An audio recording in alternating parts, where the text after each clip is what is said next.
I'd like to call this school board meeting to order on June 26th of 2012. Roll call.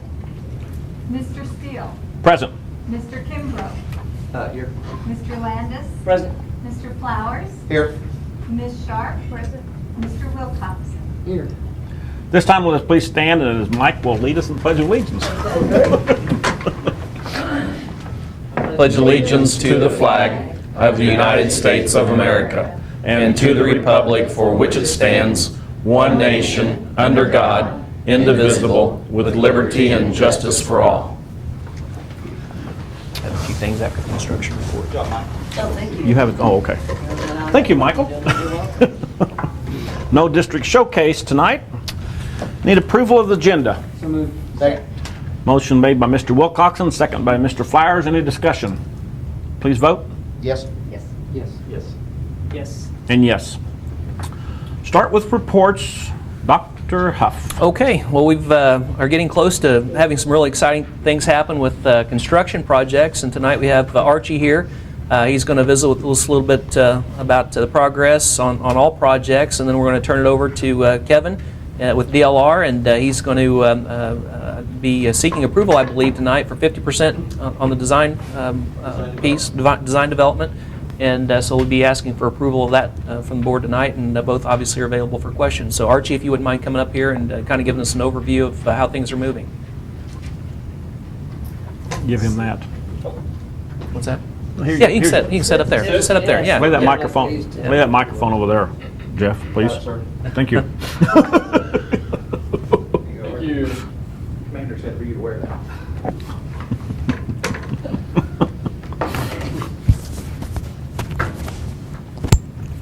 Okay, I think I'm wired up. Don't have a tremendous amount to go over this evening, and we'll turn it over to Kevin. Can you hear that okay? Yeah, you're fine. Okay. Just real briefly, kind of a quick update on where we're at with construction and kind of where we're at in the bid process for each of the projects, starting with East Middle School. We started moving the earth moving equipment in yesterday over to the site, and they were delivering the rest of the initial equipment today, and we'll start stripping topsoil out there starting tomorrow morning. We're also meeting well, I'll come back to that in a second. So we'll get started with that. If things go well, we should be getting close to being able to get started on footings maybe by next board meeting. So we anticipate on hitting the ground quick and hard, and we'll keep you posted on how progress is going. What we will be doing, I guess, just kind of moving forward as we're shifting more from design to construction, is each month from now we'll kind of have a quick construction update and give you an update on budget and schedule. And Real quick, Yeah. Archie, now who are your teammates coming in that will be on that project? Um, So the board will know that. You won't Dave- remember the name, but just Sure, be nice to know who's sure. coming in. David Jeffries is our lead field manager, and he's been here in the building, and he's been reviewing documents, and he's been running out to the job site. So you may see him from time to time. Our lead project manager, which will probably be coming in and tag teaming with me on some of the board presentations in the future, is Jason Bishop. And so you'll see him, and he'll be overseeing the paperwork and tracking everything as it relates to whether it's RFIs or just project documentation. He'll be tracking that. Then we'll have a number of other support staff for those guys, but those would probably be the two key guys on East that you'll also hear. Will you guys mentioned. actually set up job site trailers at each Yes. site and everything too? Yes, we will. We will be, the job site offices will be where our field management staff is going to be working out of, but our project management staff that's working on each of the projects will be working out of the district office here down right behind the human resource areas, kind of an area where we're using as headquarters for that staff. Good. Kind of an update on bid schedule. We do have the most of the rest of the packages on the street for East, and we're expecting bids on that on July the 10th, and we'll have a morning session of bid openings and an afternoon session, just because there's so many packages. We don't want to overwhelm the district parking lot with with contractors. So we'll be doing that in kind of a two-stage bid opening with the intention of bringing the bid packages that we're comfortable with to the next board meeting on the 24th of July, I believe it is. What you may know, and there'll be kind of a lag there. We're not going to bid landscaping, asphalt, some of the things that are towards the end of the project until it gets closer to bid time for those. So you'll see a lull in the bid process, and then after the first of the year, we'll see that pick back up to finish it off. At Irving Elementary, we did just get green light from Mike that we're all lead free on that site. We were needing some feedback on that. So we will be meeting with the Mercy folks tomorrow to start scheduling, bring the topsoil that we heard about before, from that side. Topsoil or fill dirt? Sorry, fill dirt. Thank you. Sorry, you're right. Well, we have to separate those out because we had Absolutely. an issue with topsoil. No, absolutely, no. They'll be meeting with the Mercy folks tomorrow to start working on a schedule to start hauling some of the fill dirt over from the new hospital site over to Irving. And on the bidding work for Irving, we haven't put those drawings out on the site. As we've been fielding questions for East, we've gotten some feedback from some of the local contractors that might be preferable to wait until either we're about ready to bid East or we've actually bid East to put that out to bid. I think they'd like to get a better feel for what the bid results are on East before they dig in and start deciding how much resources they're going to put into the Irving bid package. And makes some sense. We're trying to stagger it, but if someone gets awarded East, they may feel like that's too much for them to chew, and they don't want to spend a lot of time researching the Irving drawings, only to have to bail out on it. Also, if they see the results from the East bid and they were close and figure they need to go back and re-strategize, that gives them a little bit more time to figure out how can I be more competitive and get involved in the Irving project. So we're looking at putting Irving out on the street around the second week of July. And so we'll probably be bringing those bids to the board in August. And that'll be the same format as East, where we still probably won't bid the asphalt and landscaping and some of those, but the bulk of those will be towards. You guys have also gone to great lengths trying to get our local subcontractors and contractors involved and suppliers. I Yeah. think the community needs to know that. You guys have done an outstanding job of that and working with Mike to get that done. So we Well, want to try to they've use they've developed a support. relationship with Tri-State Area Contractors Association, which has been hugely important. They've given us good advice and good feedback on bid packages and how we can break these things up in a way that makes our local job workers, local contractors competitive in the bid process. So they've worked really hard on that, hand in glove with those And to folks. break So it's out the worked out bonding well. capacity is a lot easier for those Sure. guys. I guess a good example, one of the things that I believe is on your agenda tonight, we're seeking approval to move forward with negotiations for a contract for one of the testing services for Irving, and that's Palmerton, Pinkerton, which is local here too. So and not just on the contractor side, but we've got Anderson Engineering who's doing the testing for the East Middle School project, and now for Irving, it's going to be another local firm, so we're excited about that. And we did just take bids for the high school for the testing, and we're still evaluating that, but we had really competitive proposals from 3 folks, and we're still evaluating between Terracon, Anderson Engineering, and Palmerton. So we'll sort through that and have a recommendation by next month on the high school. I guess the last thing that I'll mention as it relates to bidding, and this is at the high school, is we do have the initial utility package that's out on the street right now, and we're going to be adding the dirt package to it quickly since we did just get clearance today on it's lead-free also. So that's good news for us from a timing standpoint and from the district from a cost standpoint that we're going to be able to move forward with that. You said on the high school? On the high school, yes. Great. Good. Yep, that is correct. And so we will be having those bids on the 19th of July, and I don't know if we'll have an opportunity to get them reviewed and get them in front of you before the next board meeting. It's going to be a goal, but it's a pretty small window to get it turned around in. Your But excavating bid there's a little bit different than our other ones because we have some existing properties that we have to break out Right. separately. That's right. For FEMA. For the demo, for the block grants, yeah. Right. And so we may have 3 separate the potential for 3 separate demo contractors working on the On same the same site. site. Very true.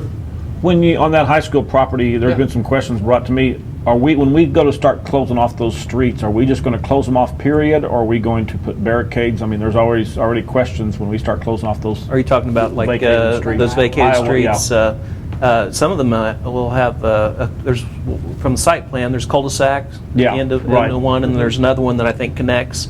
He comes to T on on 2 24th, streets, and they right, come around, yeah, and 24th yeah, it Street, comes down yeah. 24th and reconnects those 2 streets, so there's a loop there. So I think we've pretty well got that covered. Well, The no. power poles are already We're, done. well, the question was, is when are we going to start vacating? and Oh, then blocking okay, them I'm off? sorry. Yeah, I'm sorry. I mean, we already know the Apologize. plans there, yeah. Yeah, I mean, I mean, that's the thing. Are we, when we go to Fence the vac, project. we're gonna fence the entire okay, and that was perimeter, the so question, is it'll be when completely we start that secure. side project, we're going to start closing that whole piece of Yes. property off? Okay. That is correct. Okay. No, yeah, Okay. we'll have a single fence that runs the entire perimeter of the Okay. site. So those A lot of fence. That a lot of fence. yes, it is. It's thankful they don't have to dig the post. Now, are we holes for going to keep those. the fence up that's existing on part of the property, or are we We're, going to put we're a gonna whole we're new? gonna try I know. we're gonna try to work out something to I've done a few to pastures continue like that. what's Okay. up there, because I mean it makes financial sense to Okay. to do that. But then we'll be expanding it for the new footprint. Okay. And really, I guess that's all that I had tonight. We should see a lot more work starting to take place, as CJ said. Both at East and Irving immediately, and then as soon as the utility package gets going, that'll be the first of the work at the high school. So So you've been pleased overall with the response from the bidders so far?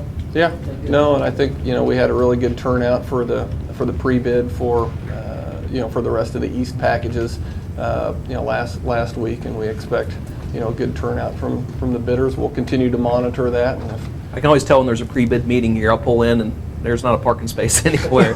So we've had a good response from Good. our locals. Any more questions of Archie? Yeah, just for my own curiosity. Yeah. When we strip that topsoil, we're gonna stockpile that, right? Mhm. Reuse it. Good. yeah, they'll strip the vegetation off of it, leave the black dirt. Actually, at East, a little different. We tested the Irving site and the high school site for lead. Once we strip the topsoil over there, then we'll have folks to come in to test the topsoil, and then also the areas that are going to remain green areas at East Middle School for lens. Good. And Any other questions, Arch? Thank you. Thank you. okay, Thanks, no Art. problem. All right. Kevin, come up and give us an update from DLR. Thanks.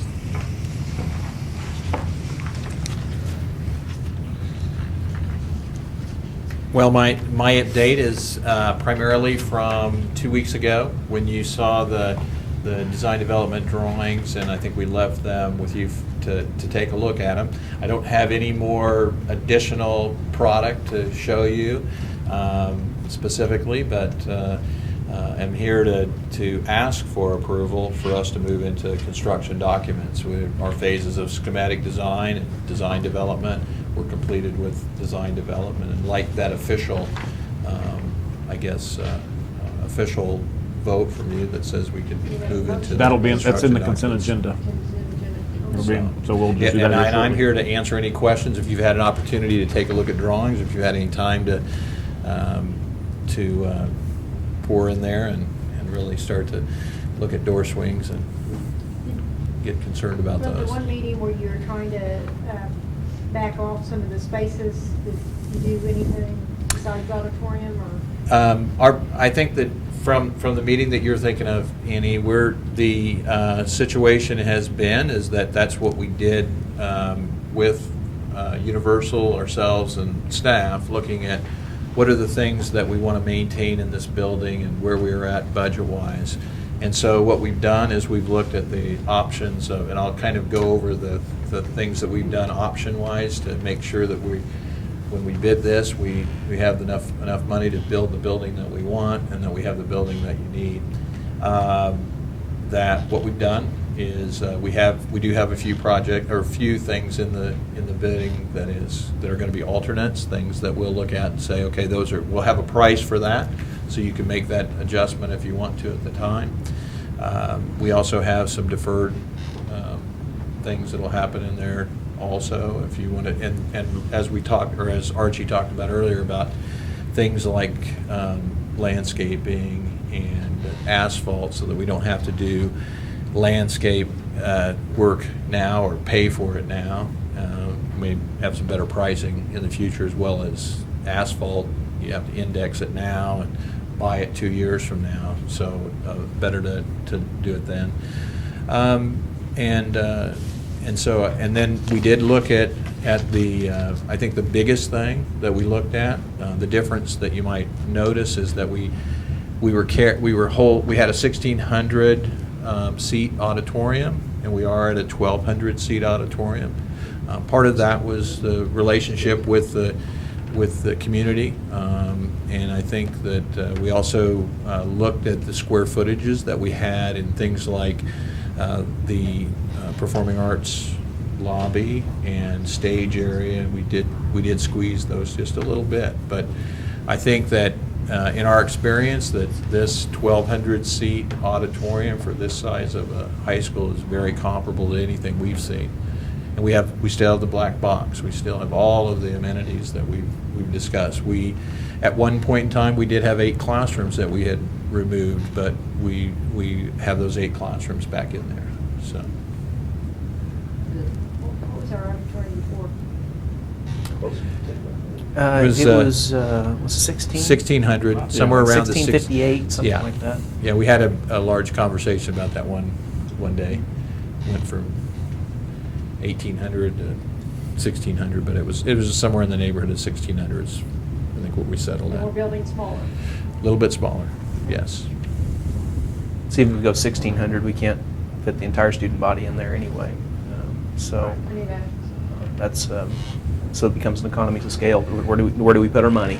And, Yeah, and I think that's, that you can imagine that I think you'll be able to fit your full student body in and teachers in the gymnasium, and imagine that the gymnasium's going to be more like it won't be a performing arts center, but you'll have a sound system that will be excellent. You'll have 20. excuse me 2,500, Yeah. a 2,500 seat walk down gymnasium. That doesn't include the floor space on the court. So you've got 2,500 seats. There will be some seat backs on the home side. We'll let the visitors Yeah, that's sit it. on the benches. My name's going to be on one, yours on another. so any other questions for Kevin?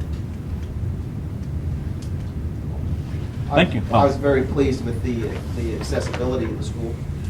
Thank you.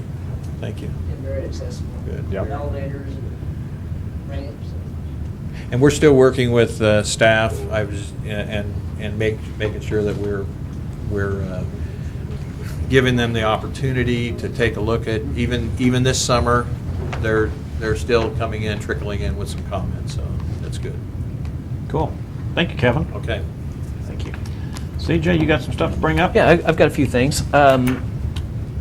Just got back from Washington. I was out in Washington last week and wanted to give you an update on how that went. As you all know, we're a part of the Joplin Coalition ourselves, so Missouri Southern, the county, the city of Joplin, and the airport, and the Chamber of Commerce all make a trip out there once a year together and support each other in various initiatives that are going on in the community.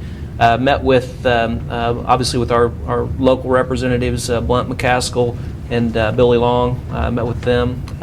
Met with what's called the HELP Committee. It's Health, Education, Labor, and Pension Committee, which anything in those areas that's legislation-wise runs through that committee first. And so we had a good discussion with a couple representatives from that group. David Agnew, who's the Director of Intergovernmental Affairs, we met with him at the White House in the West Wing, which was pretty cool, and had a good conversation with him about what was going on in Joplin, and they're going to follow up on a few requests on our end, as well as several other entities that had some comments. Met with United Arab Emirates again, went out to their embassy and visited with one of their folks, and had some great conversations with them as well, and some potential opportunities for partnerships between Joplin and the UAE, which is going to be neat, as well as some other opportunities for the Joplin schools. Met with the Swedish Embassy. They have some exchange programs, and Rob O'Brien visited with them specifically about some business exchange programs for adult individuals who are wanting to come over and get some business experience in this country and vice versa. So that was an interesting conversation. And then finished, I met with Chairman King briefly, Peter King. He's I think he's a representative out of New York, but he serves as the chairman of the Homeland Security Committee, and so visited with him briefly. And then finished my last day there on Thursday, late afternoon. Got a chance to sit down with Secretary Arnie Duncan again and talk about some education-related issues and some of the needs in our schools. And one of the things I wanted to make sure we left him with, and he's been very, very public about his impression of the Joplin schools post-storm and our response, and very proud of the work that we've done as a school district and community to support our kids. And I wanted to hear the other side of the story, is with the front half, the work that was going on pre-May 22nd that he needed to be aware of, and had a really good discussion with him. So I don't know what'll come of that, but he seemed to be intently focused on the conversation. So that was a good discussion. So that was overall, I thought, a successful trip, and we've got several things to follow up on that could result in some funding that could come our direction, and so we're going to follow up on that and see what we can put together. Also gave me an opportunity to thank him and his department for their support.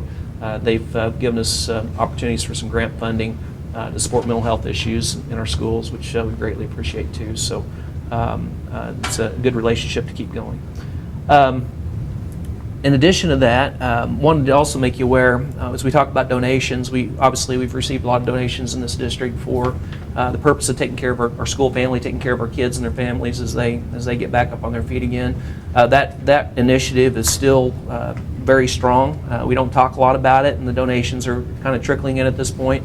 But we have a lot of families that, as they move out of the FEMA trailers, FEMA housing, of course the furniture and all the everything that's in that FEMA housing stays. It's not theirs; it belongs to the government.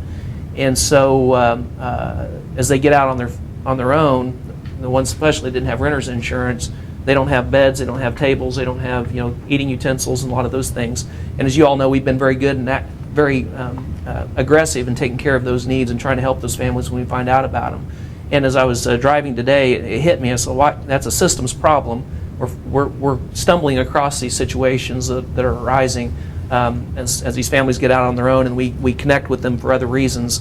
And got to thinking about that as being a systems problem. So I made a couple phone calls on the road today, and what we need to do is get in on the front end of that. As families are preparing to move out of those FEMA units, we need to identify those needs then at that time and make sure they get to start from day one in their new situations with the resources they need to help them with that. And we've again been fortunate with donations, and so there's going to be a conversation had in the not too distant future with the people that are responsible for supervising that transition effort and what we can do to help out with that effort. And I think everybody's goal is to get those FEMA the temporary shelters. We want all those gone, and we want people back to normal. And if we can help with that as a school district, I think we have an obligation to do so.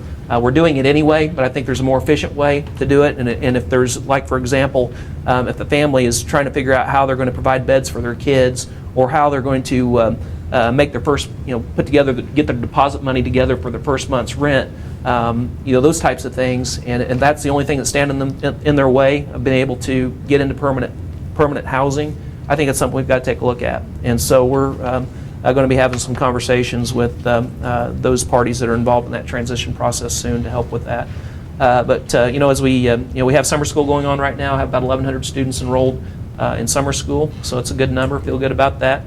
And we're gearing up for this next school year. We're talking about opening day ceremony, so we'll get information out to you all on that as that comes together. But we're looking forward to having as normal a year as we can this year. So we're making good progress. Everybody's working hard this summer. A couple of questions. Yes, ma'am. On the mental health piece, how long are we going to be providing that support?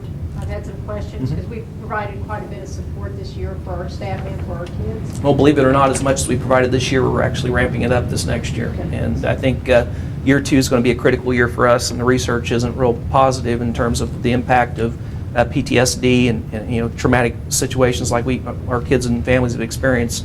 And our job, I think, is to stay ahead of that to the greatest degree possible and continue to be proactive. And I think we did a really good job with that last year in spite of everything we were dealing with. I think we took good care of folks' mental health needs in partnership with Ozark Center and Missouri Department of Mental Health and other entities that were out there. But we're ramping that up. So we'll actually have more support going into this next year to make that all happen. And Phil, you may want to chime in on that from the Ozark Center side.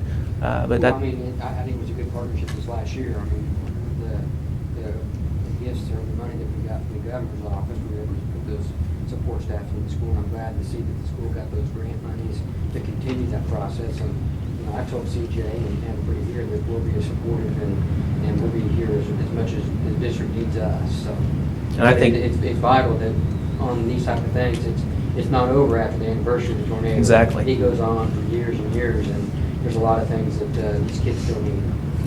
If the need's here, our response is always going to be here. Right. And that's the approach we're going to take until such time we don't need the services anymore. But it's going to be several years. It's going to be several years. I just thought maybe some of the things were going to be cut back after the first year, but I've heard the same thing, yeah. I'm glad that they're going on several years.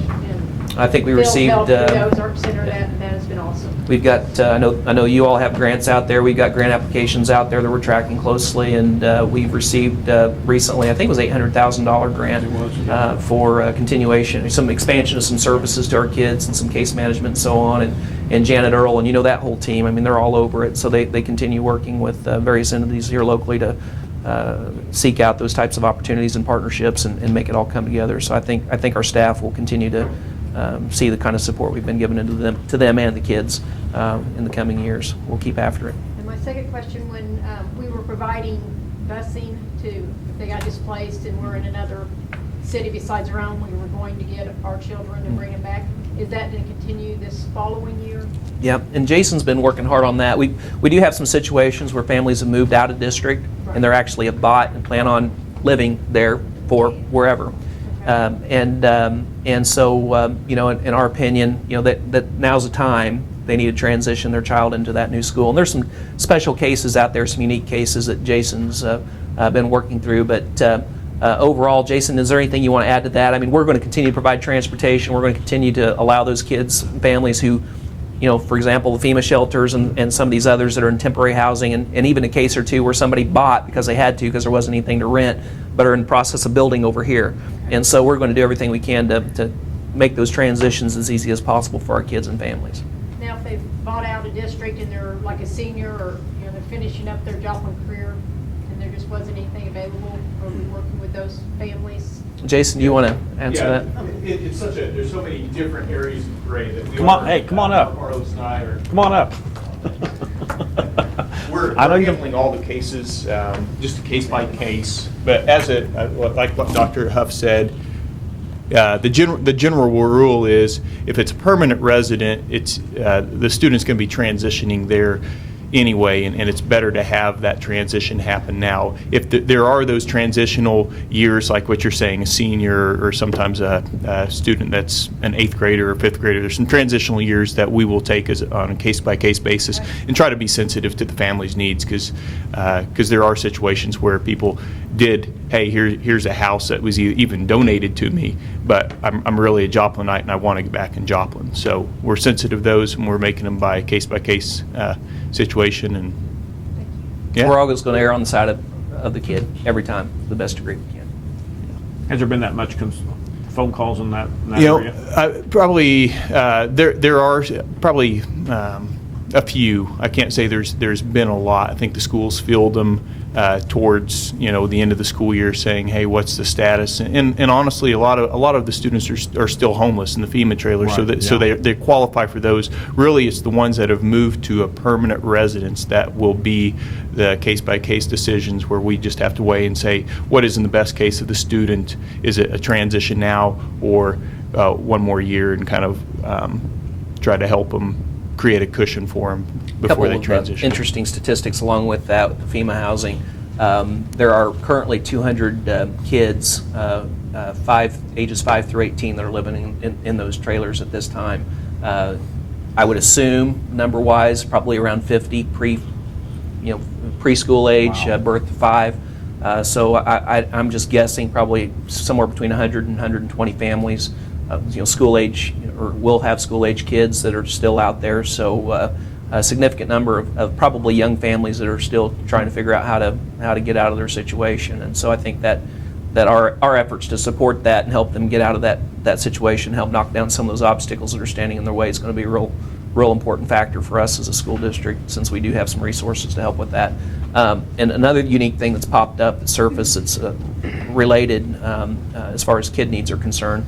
One of the things we didn't think of, and it just surfaced about 3 or 4 weeks ago, when a lot of these families started coming back for, the families we worked with before, they were asking for clothes and shoes and things of that nature again.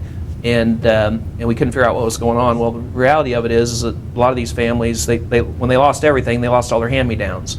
And so we're replacing hand-me-downs now. They don't have any hand-me-downs to go to, so the kids are outgrowing their clothes and they're coming back for more because they don't have any place else to go. So we're helping fill some of those needs too. So we're really busy on that side of things. We're going through about 200 pairs of shoes a month right now, and it's just going to be the way it's going to be for a while until families get that stockpile built back up again. Thank you, Jason. Hey, you're welcome. Yeah, if you haven't gone down to see Darla's room, you need to go see it. Yeah. It's impressive. Anything else? That's all I have on my side. Any more questions of Dr. Huff? On board reports, before we do the oath of office, we interviewed 4 candidates for this open position, and we are thrilled that tonight we get to fill that position. We had 4 wonderful candidates that came out and filled this position, and it was a process that we all sat and interviewed them. It was a choice, it was a hard choice, but we think, and we're pretty confident that we picked the one that's going to stick around for a while, we hope. So tonight we have the privilege of the oath of office appointed, and at this time, Ms. Waldo, would you like to honor this? And Don?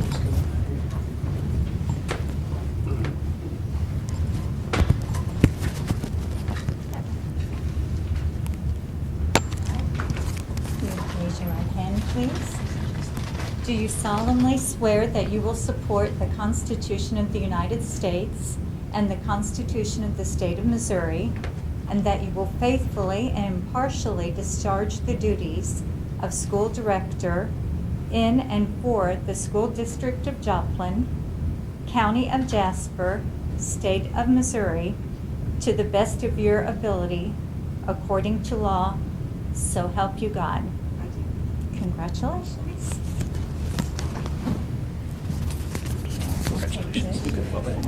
Officially. Congratulations, welcome. Now you can vote.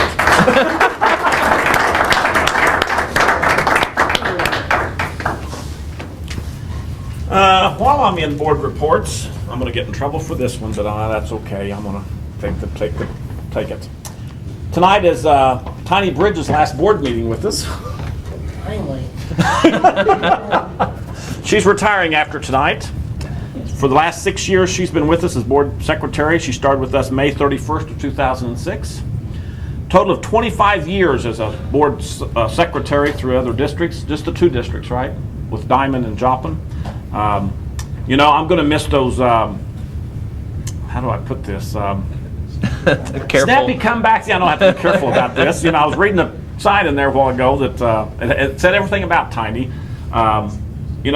She can make my day when she was sending me these comments on emails and stuff. And, the good thing is I think we're done with sardines for dinner, for lunches, and maybe not.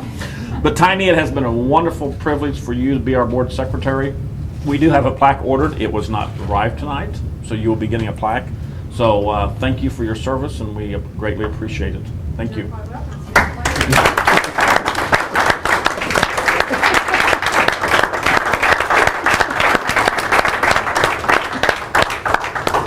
So I know I'm in trouble for that one. I promised I wouldn't say nothing. Maybe I think in 67 years we've had 3 board secretaries. 67 years, Joplin's had 3 board secretaries. I think that's pretty close. And while I'm on the same thing as board reports, tonight we, after Tiny retires, we have our new board secretary, is Patricia Waldo. She's been learning, and I understand that everything's ready to go. She's on board with everything, and so she will be our. Thanks, Tiny. She's always a phone call away. She's always a phone call away. I don't know. I think she's already got caller ID. No. Was there any public comments regarding agenda items? None. This time, approval for the consent agenda. So moved. Second. Motion made by Mr. Kimbrough, second by Mr. Flowers. Any discussion? Please vote. Yes. Yes. Yes. Yes. And yes, you see, you got the vote now. Moving to the irregular agenda, accounts payable, Mr. Barr. Thank you, President Steele. The attached bill list items are for payment of materials, equipment, services, salaries, and benefits in both instructional and support areas. The administration recommends that the board approve payment of bills in the amount of $9,691,855.10. So moved. Second. Motion made by Mr. Landis, second by Mr. Flowers. Any discussion, any questions of Mr. Barr? Good work once again. I'm glad we can pay the bills. Yeah, we can pay the bills again. Please vote. Yes. Yes. Yes. Yes. Yes. Yes. And yes. Continuing, Mr. Barr, with the budget action item. Yes, we appreciate the work of the Board of Finance Committee that we prepared for this budget, and we did bring the capital projects budget earlier in the year, which is a part of this overall budget. You'll see in the action item that the budget revenues and expenditures are listed by fund. The budget must be adopted by June 30, of course, and we do have an anticipated balance reduction of $2.2 million in this budget because of the loss of assessed valuation. We improved our projection a little bit from last year, but and we're encouraged by all the permits and the building activities going on now. We certainly hope over the next 2 or 3 years that continues and builds. But this budget does reflect temporary school again for 4,200 students that we built those schools. We're paying utilities on those schools, over $1 million in leases annually. So that temporary school cost is in this budget. The biggest item new to this budget is capital projects. It reflects the first of a 2 to 3 year building project for our many projects. The board, the bond issue vote passed in April to allow us to push ahead with that, coupled with insurance and federal, state, FEMA and SEMA monies. So that this budget does reflect $71.3 million in expenditures for the first year of construction for those projects. Also, we appreciate the state of Missouri, the legislature, and the governor's office doing what it could to. We're projecting a slight increase of almost $700,000 in the state basic formula funding for Missouri. We know there's a lot of pressure on the state budget in a lot of directions, and we appreciate their work in keeping the budget healthy for K through 12 education. The administration recommends the board adopt the budget for the 2012-13 school year. So moved. Yeah, he said, yeah. Motion made by Mr. Kimbrough, second by Mr. Flowers. Any comments or any questions of Paul Barr on the budget? I will add that in the budget also is a $1.5 million raise package that we have salary schedules later in the agenda that I'll comment more particular on those. And the capital outlay budget, which is a part of this budget, includes playgrounds resurfacing improvements for $667,000 throughout the district, of which $517 of that, $1,000 of that is going to be grant funded. So the vast majority is going to be grant funded. 4 buses for $400,000, of which will receive grant funding for $75,000. In technology, which is a very proud tradition here in Joplin schools, we're earmarking $491,000 for technology infrastructure and equipment replacement. It takes a good commitment and a decent sized budget to remain a leader in technology. So I'm going to highlight those points also. Am I reading that correctly? It was $71 million to get us back in school? It'll be $71.3 million to pay the expected new construction payments throughout the year. New construction. That's where the building's going to start. Okay. this summer. Yeah, that's Okay. good, yeah. And that'll be a 2 or 3 year project. So next year will be a probably larger number. Oh, yeah. Even in the more. third year. Yeah. Okay, thank you. Any more questions? Please vote. Yes. Yes. Yes. Yes. Yes. Yes. And yes. Paul, continuing on for fund transfer. Yes, this is an annual item that we ask for board authority. We don't always use the full authority. We see how the year closes out. We make final adjusting entries in July and work with the auditors to close out the year. We can see clearly what the balances will be, and we'll decide based on that view how much of this authority we'll use. But it does allow us to transfer maximum authority from the operating fund over to the capital projects fund, which helps the capital projects fund take care of current year's and next year's needs, since that capital projects fund has no levy associated with it. We explain in the action item how the funds would be used. The administration recommends the board approve the maximum transfer authority from the incidental fund to the capital projects fund as described above for the projects specified at the estimated expenditure date. Second. Motion been made by Annie Sharp, second by Phil Wilcoxon. Any questions of Mr. Barr? Please vote. Yes. Yes. Yes. Yes. Yes. Yes. And yes. Moving right along, offering for the bond issue. And I think we have someone you want to come up to the table, don't you? Yes, I'd Come on like- up. Mr. Greg Bricker. Greg Bricker, please join us. Greg, Right over here with this microphone over there. See that microphone? We want you to talk. I can talk. Greg Bricker is the Executive Vice President of George K. Bauman Company, who is acting as our bond underwriter for the 2012 issue. I'll read through the action item, and then as we have some conversation, we'd ask Greg to contribute. There's an attached resolution prepared by Gilmore and Bell, our bond counsel, which is basically asking the board to offer this bond issue so that the professionals can prepare the official statement and begin the marketing effort to eventually sell the bonds next month. This does reference our April 2012 $62 million vote passage, which we're very, very grateful to our public for. And this bond issue that we're proposing here to offer will be for an amount of $35 million in July. That's over half of the issue. And working with Mike Johnson, we are trying to make sure we have enough funds to make the contract payments up through next spring. But the projects won't really start hitting the peak until next spring and after in terms of the pace of construction, therefore the pace of the payouts. So we're going to hold back $27 million and time that in the spring so that we have that available to start making payments when it's needed. And we can save the 3.5–4% worth of bond interest for 8 or 9 months by making it a two-part sale. So this first part would be representing $35 million. The administration recommends the board adopt the attached resolution, which authorizes the offering for sale of general obligation school building bonds. So moved. Second. Motion been made by Annie Sharp and second by Jim Kimbrough. Before we vote, any questions of Mr. Barr and Mr. Greg Bricker? Mr. Bricker, that was the largest one voted in past April in the state of Missouri, our bond. Was that close? Do you know?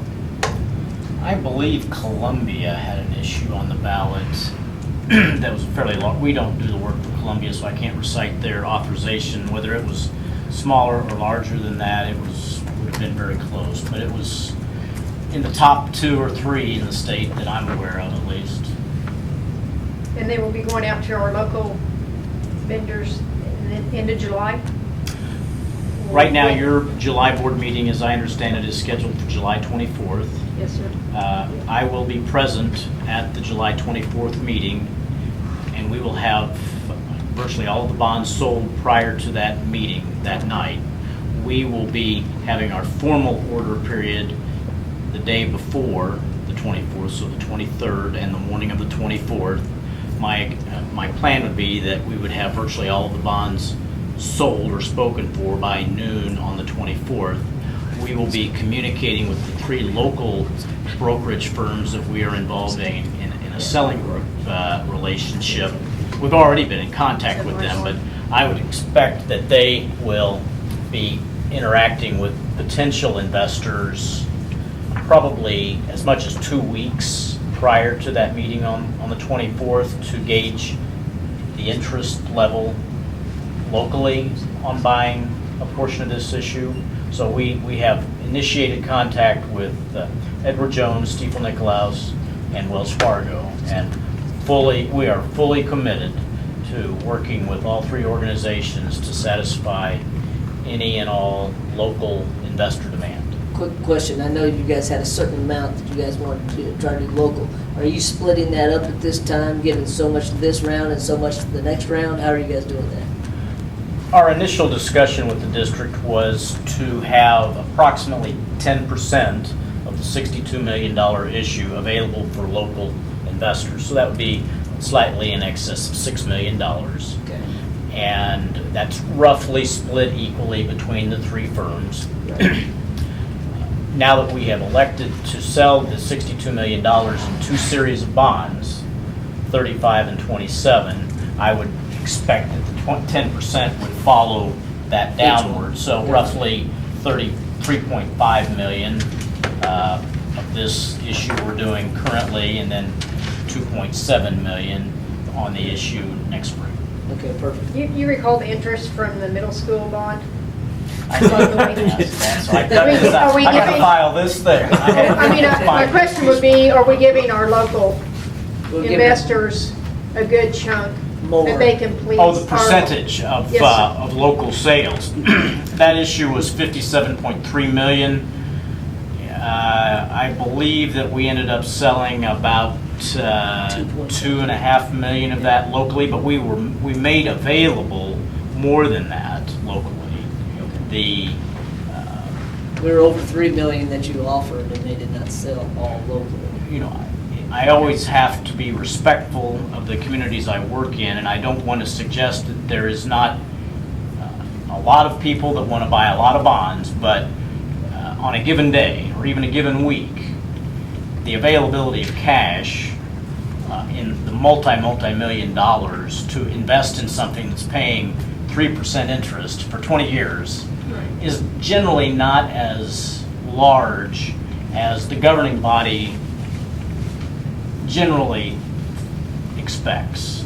We're going to make every effort to fill every local order, and if that approaches 6 million on the combined two issues, that would make me very happy. If we get to 6 million, that would be a remarkable level of support locally for the school district. And again, that's not to be speaking negatively of your investors or the school district, but that'd be a lot of cash on a week's period of time to buy into a single security. So we're gonna try to sell as many of them locally as we can. Okay, thank you very much. Any more questions of Mr. Bricker or Mr. Barr? Please vote. Yes. Yes. Yes. Yes. Yes. Yes. And yes. Thank you, sir. Thank you for doing business with you and working with us Sell high and get again. us extra money. July 24th. No pressure like last time. Mr. Barr, salary schedule, please move on. Thank you, President Steele. The attached are cost projections and proposed schedules for next year. Built into the budget, the cost of this salary with fringe benefits, roughly 1.5 million. The employees not already on the top step will move up a step on the salary schedules.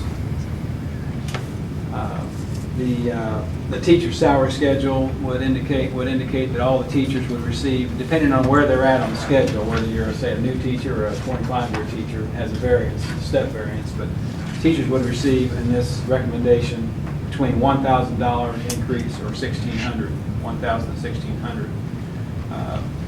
Classified staff, non-teachers, likewise, depending on where they're at on the salary schedule and which one they're on, would receive 20 cents per hour to 68 cent per hour increase with this proposal.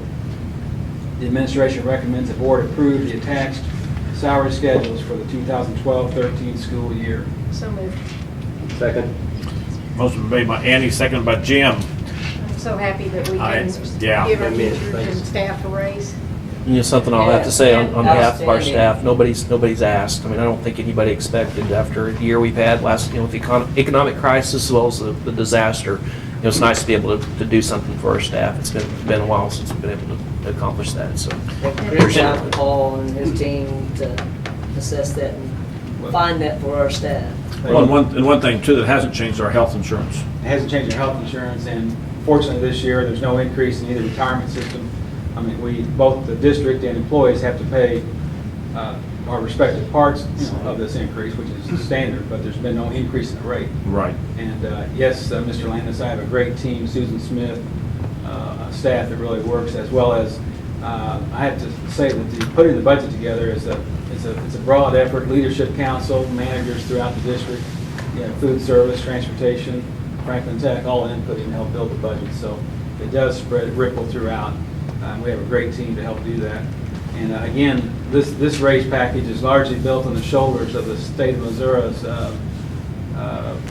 effort to keep the K-12 budget strong and healthy, and even increase what we've received over this current year for next year. So we hope the economy supports Missouri in that effort, and that pulls out of the recession and stays strong. We'll be watching it closely as we go, but that's what this raise package is built on, largely revenues from the state of Missouri. And I have to say too, and this board knows this, but I think it's important for the community to remember, several years ago, we went through a couple of really tough years, made some pretty deep cuts, and got extremely lean as a school district. We remain lean. We were lean prior to going through that process. In fact, I recall a couple of different studies, independent studies that were done, that we got reports on at the federal level that indicated that as a district, as far as results and cost per pupil and a couple of other factors, we were right up in that top tier of districts in the nation in terms of efficiencies and bang for the buck. So, it's been in some last couple of years, it's been some pretty painful processes we've had to go to get there. But part of being lean allows us, when money does come back, allows us the opportunity to provide additional compensation to the employees that we still have on staff, and so it's we're thankful for that. But let's not forget how we got to that point, and the fact that we've been lean to get there. Please vote.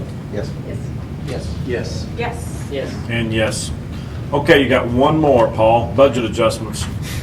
Thank you, President Steele. The budget adjustments is an activity, is an action item we typically bring to you several times throughout the year, but this year being unusual, we're bringing you one that's pretty busy with the listed items there. They vary from revised title monies from the federal government and grants to adjustments with Franklin Tech at Southern, early childhood, parents as teachers, capital project expenditures, activity fund balances. We had a winter camp this past winter that went well, that we're adjusting for. I could say various grants, and also to reflect the insurance proceeds we received from travelers, property insurance, FEMA and SEMA funding, and some tornado-related foundation gifts we received. The budget adjustments that will result in an overall increase in fund balances as listed in the fiscal note B. The administration recommends the board approve the budget adjustments as listed above by fund on the attached schedule of budget adjustments. So moved. Second. Motion been made by Mike, second by Phil. Any more discussions of the budget adjustments? Please vote. Yes. Yes. Yes. Yes. Yes. Yes. And yes. Thank you. I think I'm done with you, Paul. Well, thank you for Just everything. tonight, right? Just for tonight. Thank Just for tonight. You have to be back to work tomorrow, okay? Thank you. Policy revision, second reading. Okay, Tina's here, and Oh, yeah, you that's guys have been looking at these for a couple months now. The one item that I'd like to mention, and I know it's the next policy piece, item 8, the technology usage. I apologize for the first and final reading, but that's a notification we got, I think, last week sometime, that the MSBA caught something that they wanted to fix and needed to be fixed before July 1. So usually we go through a first and second reading.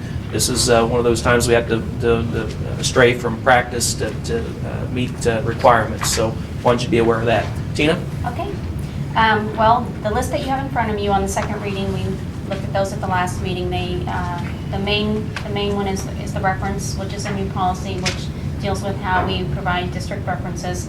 And then the other ones that deal with the termination, the non-renewal, the resignations, those types of staff policies are really derived from the changes, again, from Senate Bill 54, and it talks about due process if somebody were to leave the district under allegations of sexual misconduct. So those are kind of a summary of those. And then the final one, for staff leaves and absences, that reverts bereavement back to accrued sick leave. So we would just ask that your approval of the policies as they're revised. So moved. Second. Motion's been made by Jim, second by Annie. We've had these on the agenda Is there a before. reason this is the second and final? Words at and final. Yeah, just second and final. Should be second and final. Should be second and final. That's what I- Yeah. Okay. Okay. Just wondering if you wanted to. Time. Can try a third? One last time. Second and final reading. Last chance. Any discussion? Please vote. Yes. Yes. Yes. Yes. Yes. And yes. Moving right along, number 8. We're going to go ahead and do 8 separately. Are we doing 8 separately? We can do 8 separately. I can tell you, again, as Dr. Huff said, it's a technology policy. Tracy could probably address it better, but it basically deals with the Child Internet Protection Act and just some filtering type things, all the things that you would normally do, and we just needed to have it in by And July this, 1. yeah, this came down quick just Yeah. recently. Yeah, I think this one fell through the cracks for us, and so. So moved. Second. Motion been made by Annie, second by Phil. Any discussion? Please vote. Yes. Yes. Yes. Yes. Yes. Yes. And yes. Thank you, Tina. Thank you. Okay, discussion items. Anybody have anything that they would like to bring up? I've got one item I want to recognize. His name is Anam Ahmed. I think if I said that correctly. 8th grader at South Middle School that won the gold medal in junior division. An individual website at the Kenneth E. Baring National History Day competition at the University of Maryland College Park. Big deal. So Big deal. really, Big really deal. excited. State of Missouri. Yeah, that was awesome. Yeah. So that was I know Ivan Obert's he's a proud papa over there. He's Yep. pretty excited. So congratulations to him and thank you to his parents her parents for making that possible. And our buildings are being closed for cleaning after this week, is my understanding. That secretaries, principals, or Friday's the last day. So any parents or anybody that needs to get in our building, you might want to do that this week. So, We have a lot of work going on around the district, inside and out. Some work going on at South Middle School, gym floors, and then the dirt issue at North Middle School. Get some grass and turf out there, and some dirt to help with the athletic fields out there. So that's a good project. We're excited to get lots started. going on. The school district Always. doesn't stop during the summertime. Busy time. The grass continues to grow. Yeah. I see we have a bus parked at the high school still looking to hire school bus drivers. Isn't that right, Mr. Johnson? Did they fix your sign so you can see the sign? And the high school project looks like it's Coming going along along pretty Those good. guys are great. doing it. They're doing an awesome job. Mike, can you give a quick update on the demo at the high school? Just tell us Come on up. briefly Come on just up. where things are and how far out we are getting that site cleaned up. Jordan Disposal's doing a nice job, like you all have seen. They're promising to be gone in just a couple of weeks. They're trying to really show how good a good company can do it. So they're working very hard. I don't see any conflict with overlap of new construction work and demo work. So they vacated the east property just a day before Yeah, our contractors moved in. They got their last piece of equipment off one day and the new equipment showed up the next.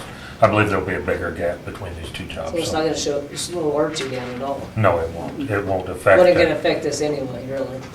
Well, yeah, you just, once you put the fence up around the entire site, somebody needs to be in charge. It'll be Archie's site. So it's good to not to have any conflicts. So it'll be simple and straightforward, so. Good. It's nice to see them pulling all that basement out and all that concrete out and everything too. It's coming along quite well. The last object we'll have is Emerson, which is still tied up in the historical preservation realm. That's not moved an inch in a year. It's we're really working on the environmental assessments and the historical assessments to allow the rebuild. Took priority with SEMA, environmental and historical and state historical preservation. So we look for that process. They call that the 106 process to be rekindled from Region 7 and FEMA out of Ken Sess's office. So that will come up. So we'll know soon, I hope, within the next 6 months what we're going to be able to do with Emerson. The bid that we have on it, I believe, has been sold so far removed from bid openings, we'll probably need to put it back out and rebid it, just due to the time element. The company has expressed interest in maintaining that, but I don't know, we'll have to look at the legalities of that. Well, that thrills John. The new high school, is it gonna be up? People have asked me exactly the location of the new high school. Exactly where Franklin Tech, going from 20th Street to 24th. Well, a little higher up the hill. Yeah. Along Grand. Okay. West of Iowa. Right. There's Between a great Iowa and site Grand, plan yes. on the website, so direct them there. And we'll do that. And we'll run along north and south. Okay. I mean, I can visualize where it is, but just, I know a lot of people have asked me that same question, where's it gonna go? Yeah, still I'll get direct them that to same- the website. Once the fence goes up and we fence the see whole it all. side, it'll be a little easier. Okay, thank you, And Mike. and as always, watch Jet 14. Yeah, Well, we do have one issue with the high school site in that we have a community block development grant in the works for the cleanup of the 90 or so foundations and homesteads that we purchased. That process it's a grant process to the federal government. It's not very quick. So we'll have to determine that, the path of that. But actually, it's on your consent agenda to sign that grant application tonight. They've already got everything but that. They have had, so they're wading through. It's a stack of paperwork about that tall. So we hope that when we have Sally Hemingway's group out of Jeff City are very helpful, and they promise to push it to as quickly as we can. So we have to clean up all those homes before we can go do the real excavation, because there's a lot of guys. So when they do the homes, will they do the roads at the same time? Will that be part No. of that package? No, they Just won't the allow- homes and then the other package? That's why you'll have 3 packages. Yes, we'll demo the homes. Well, actually, we have the homes that are associated with Franklin Tech, Correct. everything else associated with the high school, the homes. And then we have the roads and the demo work, like the tennis courts, the concrete around the baseball field, parking lots, those sorts of things that weren't part of the building demo. That'll be separate. That would be on the originally owned site. So you'll have the newly acquired property that's related to Franklin Tech, the newly acquired property that's related to the high school, and then the property we owned all along. So there'll be 3 separate demo and then Okay. site excavation on top of that. And then what's the update on the safe rooms in our schools that are standing? We have 16 safe room applications in that have cleared muster with SEMA, and about 3 to 4 weeks ago, they passed those applications along to FEMA. We had a 2-hour conference call with SEMA and FEMA last week, checking status and trying to push those along. We really had anticipated FEMA to have that process completed, but it's gone a little slower than we originally anticipated. They had a few questions. They are putting out a formal RFI. We'll respond to that, and hopefully we've cleared everything up at that conference call that we'll have a return. But understand, when they approve those, they're approving the millions of dollars in grants that are associated with that. So I believe there's a process, probably at the Washington D.C. level, that there'll probably be a press conference that, to announce those grants, I would assume. But it's a big deal. It gets in that, what they call the $1 million queue, which is, has to have, at $1 million, there's regulatory approvals that are required that aren't below that price range. So it becomes more involved and slower. But once we have those, they've already reviewed the plans for the safe rooms for the 3 rebuild schools. And we think that once they approve those, FEMA Region 7 will approve those designs so that construction can go forward without any loss of schedule time because of the preliminary plans that we have provided to them. Just so you know, FEMA's been great to work with on that too, because typically that design phase wouldn't start until after the formal approval, and the fact that they've been able to expedite some of the processes so that we can get moving quickly. This isn't holding up our construction at this point. They're being very helpful in making sure we can make all this come together at once. Now, the other 13 safe rooms for the community safe rooms basically don't fall into that. Those designs have not happened. Once the approvals are given to us, that the grants have been approved, then the designs, we have a prototype Okay. gym basically for our elementary schools, but that actual design work has not begun. And that, they'll have to be designed, and the designs will have to be submitted for approval, and then you'll be able to do construction. So it's an entailed process. Thank you. Thank you, Mike. You're welcome. Thanks, Mike. One of the things going on, we talk about construction, everything else going on this last week. The class of 72 was in Joplin to have their reunion in Joplin, Parkwood, class of 72. I'll bring that up. They toured the 11th and 12th grade center, and we asked them when we was at the tour if they wanted to go visit the 9th and 10th grade center, and one of the guys spoke up and said no, because that wasn't called 9th and 10th grade center, that was the other school. And so, the other school. So, but anyway, it was neat to be a part of that, and there's still reunions going on, and that's the cool thing about bringing the alumni back and being a part of everything that's taking place. They want to see what's going on now, plus they want to know what's being a part of the future. So, Anyone know where Brutus is?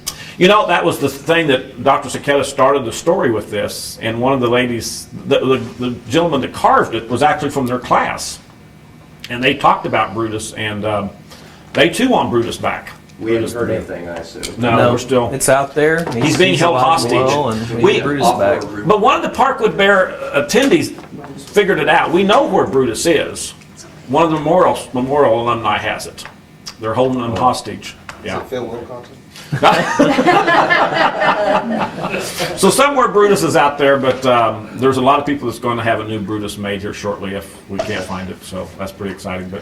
But it was neat to see that these people are coming back, still seeing what Joplin Schools is about, and very excited, and seeing where we've came from.